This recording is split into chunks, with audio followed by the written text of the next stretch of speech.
Hey, everybody, and welcome to this episode 241 of the Thoughtium Navigating Now virtual roundtable series. I'm Anthony Ewing, CEO, co-founder here at Thoughtium, and we are thrilled to be here at the table every Thursday at 3 p.m. Central. Navigating Now was designed specifically to bring you leaders and leadership topics that matter most. And almost 250 episodes in, we are excited to keep the conversation going. Over the course of the last 6 or 8 weeks, we've been talking a lot about leading through change. Change seems to be a normal in terms of the way that our organizations are kind of moving through the world's issues and opportunities, our organizational opportunities, and even opportunities that exist within the team. Change is a constant. And so we've been bringing leaders to the table to talk specifically about what are the most critical leadership skills that are required when we're moving through such change. No longer can we rely on kind of our standard off-the-shelf leadership skills. There are these new, almost required universal skills of the leader that really matter most when it comes to leading and managing through change. And today, we have a guest that we are thrilled to bring to the table for the first time that knows a thing or two about leading through change. Her name is Aparna Bhandary. She is a talent leader, an executive coach, and just overall a really interesting person that we're thrilled to bring forward for this topic. So Aparna, thank you so much for joining. How are you? I'm great, Anthony. Thanks for having me. I'm so excited to be here. Yes, and we know that you wear many hats. You lead in many ways as well too. You're an executive coach. You're a talent leader.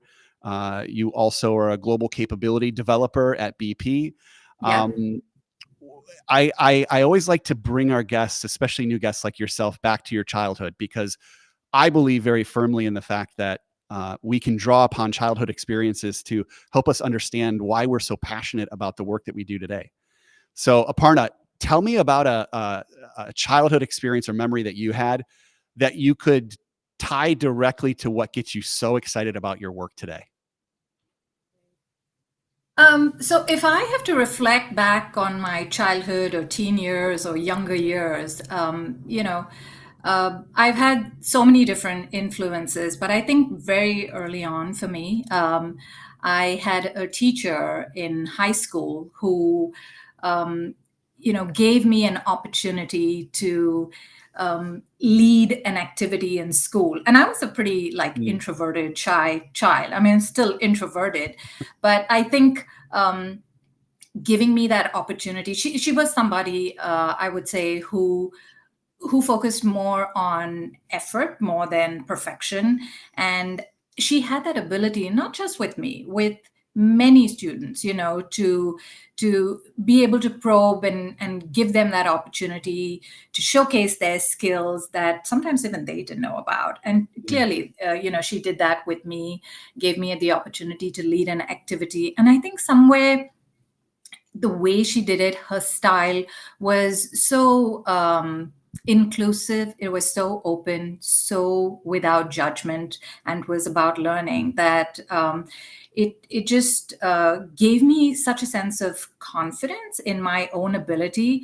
And I kind of feel like that sowed the seed somewhere in terms of me seeking a path first, whether it was doing my undergrad in psychology, then going to grad school and doing organizational psychology, mm. and then finding organizations that really hone in on the work of leadership development. I think Yeah.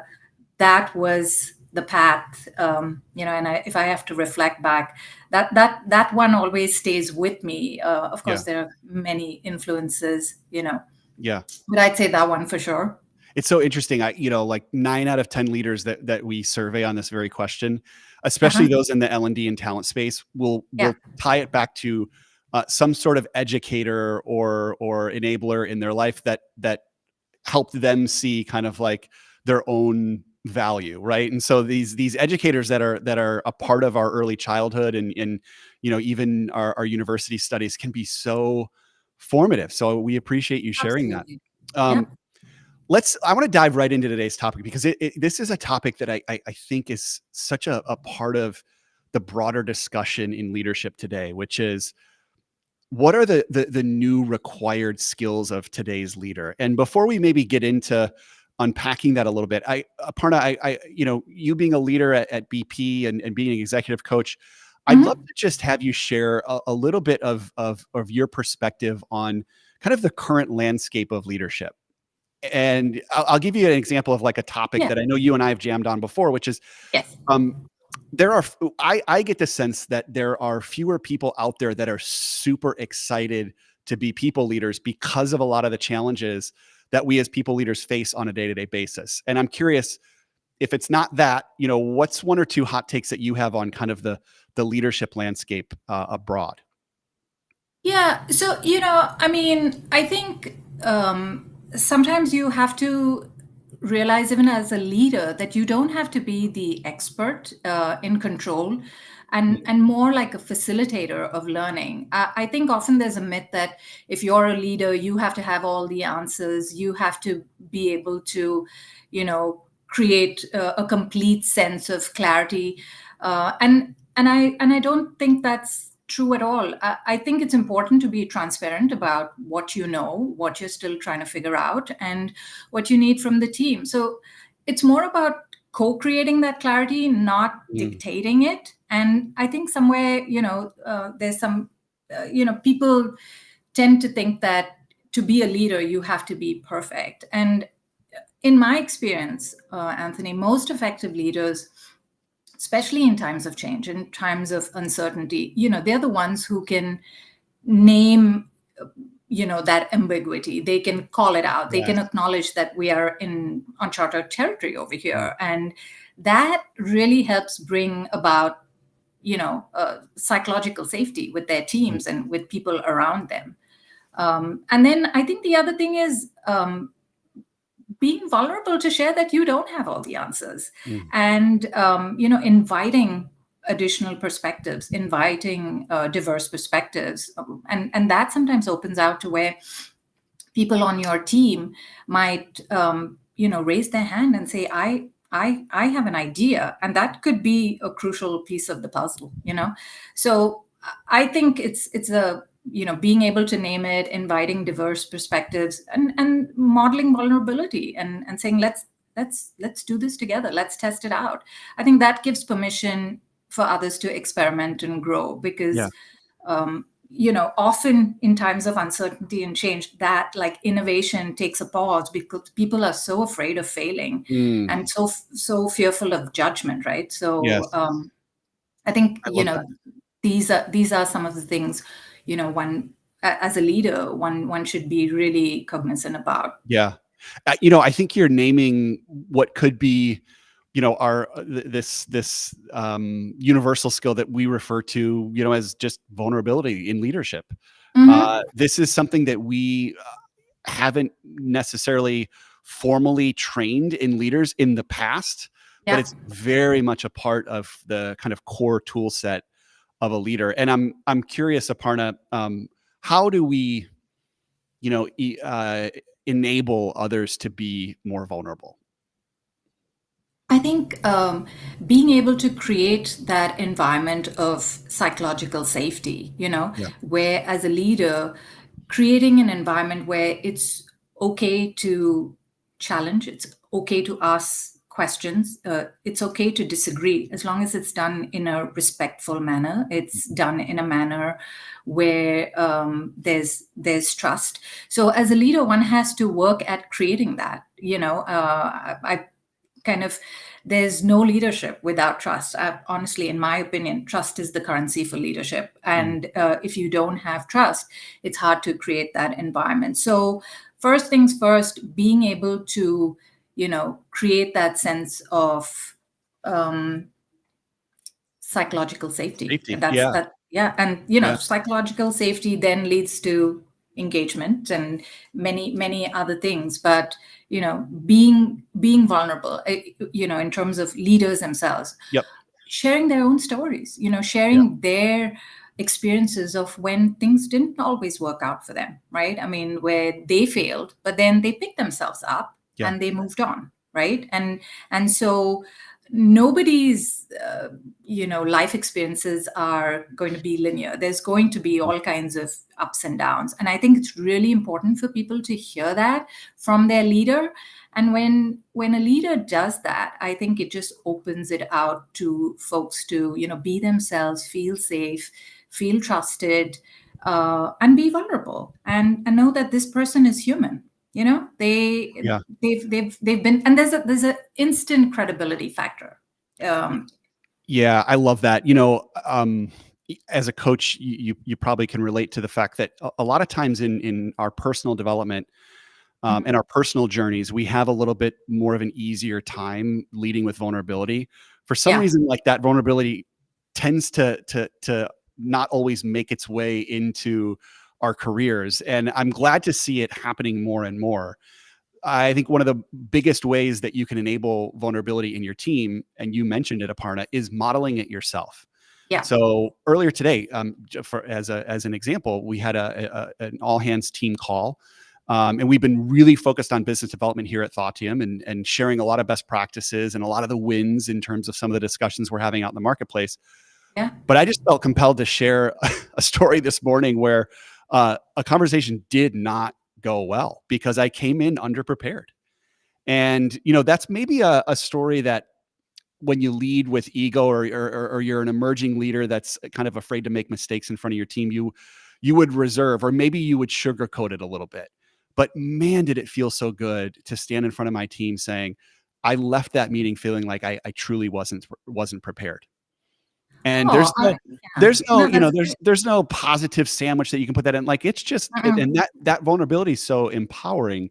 And not just that people see the CEO of the company, admitting that he or she could have done better, but more so saying, hey, this is the environment that we're trying to cultivate here, which is like, we can share the wins, but we can also be vulnerable with some of the L's that we're taking. Absolutely. No, thank you for sharing that. And that just shows that you as a leader are human, and it's also such a learning moment, honestly, right? Yeah. Being able to reflect back and say, what could I have done differently? Oh, maybe I assumed too much. Maybe I was overconfident. Maybe I needed to spend more time preparing. Preparing. And Yep. that's just so good that you're able to share that, both with us broadly, but even with your team. I can guarantee it means a lot to them Thank to you. to hear that their leader also makes Struggles. has opportunities for development. Yeah, I appreciate that. So big focus and spotlight on vulnerability is one of those leadership skills that matter most in change. Aparna, I'm curious, um, as we think about the way that organizations are starting to kind of reorganize themselves, teams are getting flatter, Yeah, folks are having more or wanting more focus in their roles. I see a lot of our client organizations moving into more kind of global, multi-center, connected structures. yeah, Um, how, as a leader, like, how do we enable our teams that are a part of organizations that are changing rapidly, right? Like, where my role today could look yeah, so different than it would in just 6 or 8 weeks. And we have employees that are almost expecting their roles to shift and change. And maybe they're reporting into 2 or 3 different leaders in the span of 18 months. Like, that's kind of the new norm now. As a leader, absolutely. how have you handled a little bit of that ambiguity that your folks are facing? Yeah, I mean, this is our reality these days, right? Yeah. Disruption is happening across the board in terms of how people work, what's their purpose, what's their, place in the organization. So, I mean, it's a constant, and we have to kind of manage that. And I've just found with disruption, there are a few things if we are kind of intentional about that, that does help. And I would say just being clear about your purpose. People need to know what they're Mm. doing matters, right? So Yeah. reconnecting the work to why, um, so that even if your plans change, your purpose can can still be constant, right? So Yeah. I think people need that clarity. Another thing would be like celebrating those small wins, those achievements, no Yeah. matter, really no matter whether the wins are big or small, but, let's not forget that even small wins matter, and even more so in these times of change. So, creating that momentum as a leader, that really Mm, is on you to celebrate those, highlights, those achievements, because all of that, really mm. helps boost morale, and highlights growth in conditions that may not always be perfect. Yeah.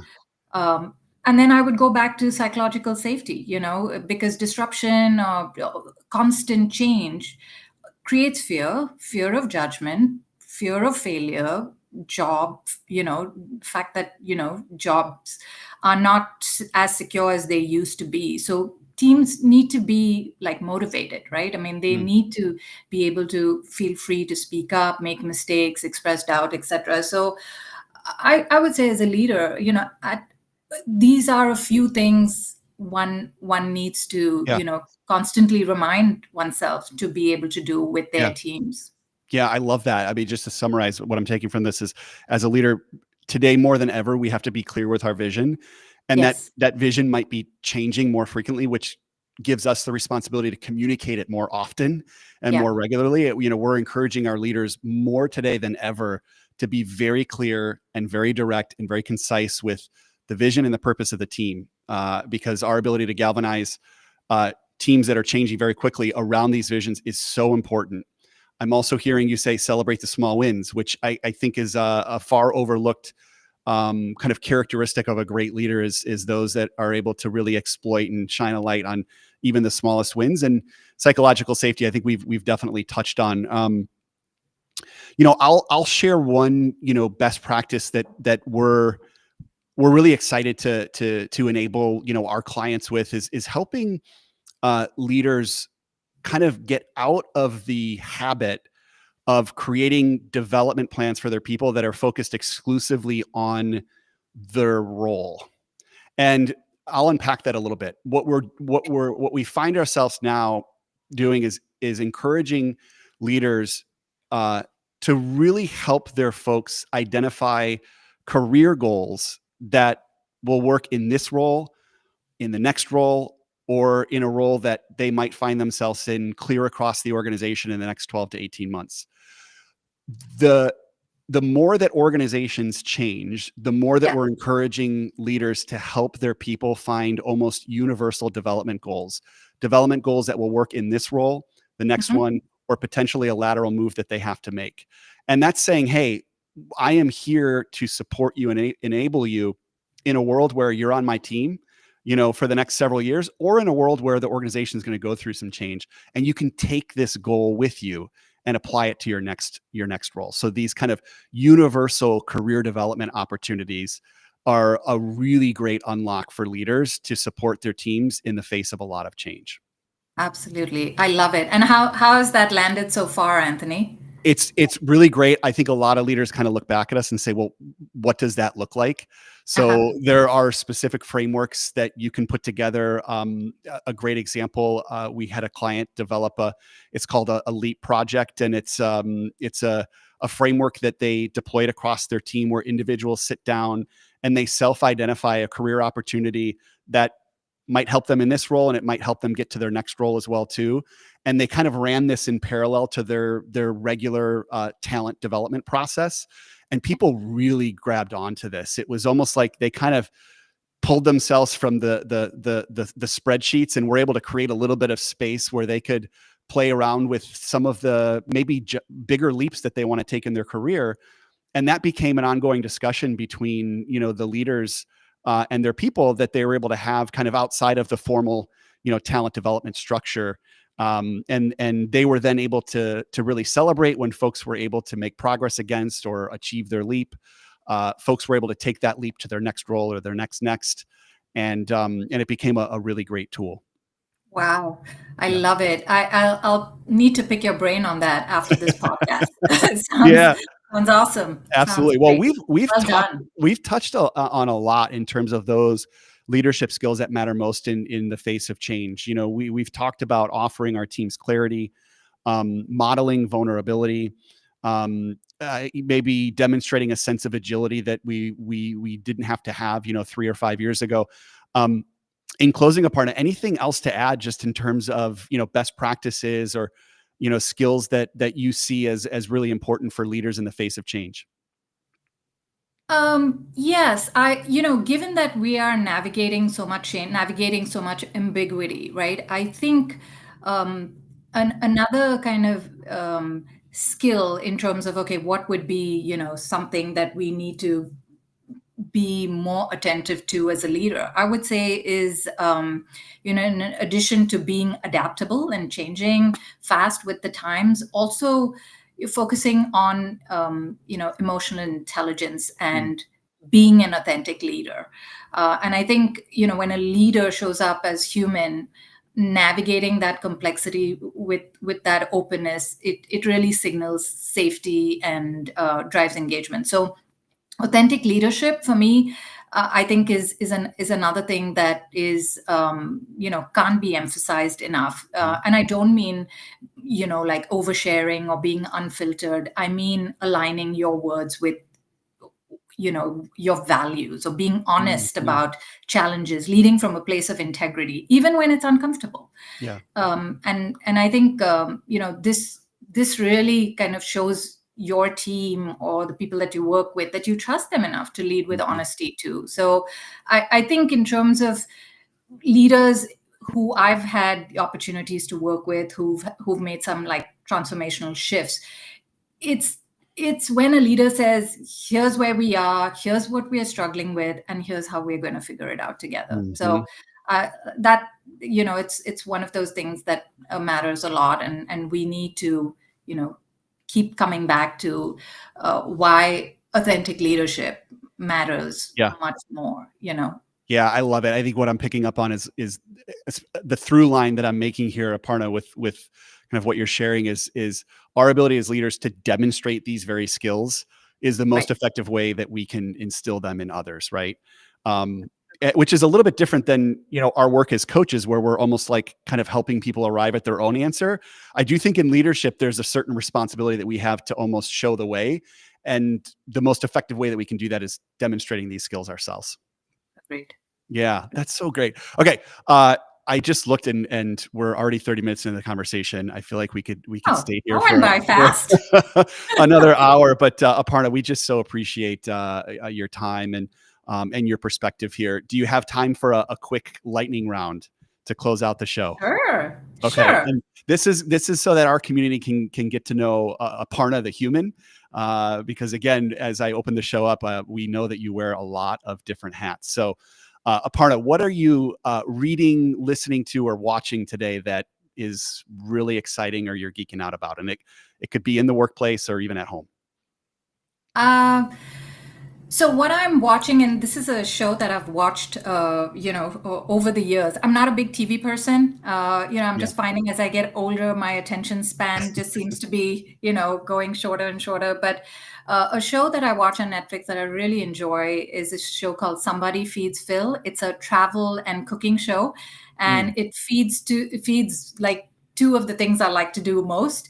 And the reason I love this show is because the host is Phil Rosenthal, who's the mm, creator of the show Everybody Loves Raymond.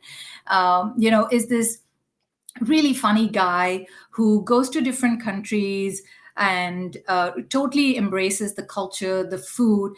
But the way he does it, is it's fun, it's joyful, it's deeply inclusive, respectful of the culture, and he's really humble and mm. modest about it. And I think so much of what he does, and when I have to look at it from the lens of a leader, is like, oh wow, wouldn't it be nice to work for a leader like Phil? That's And great.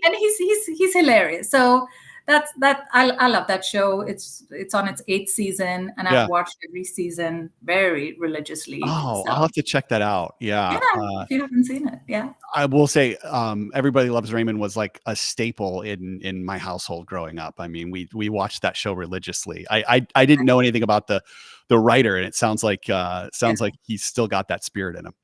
Oh yeah, yeah. Yeah, You must check it out. yeah, I definitely will.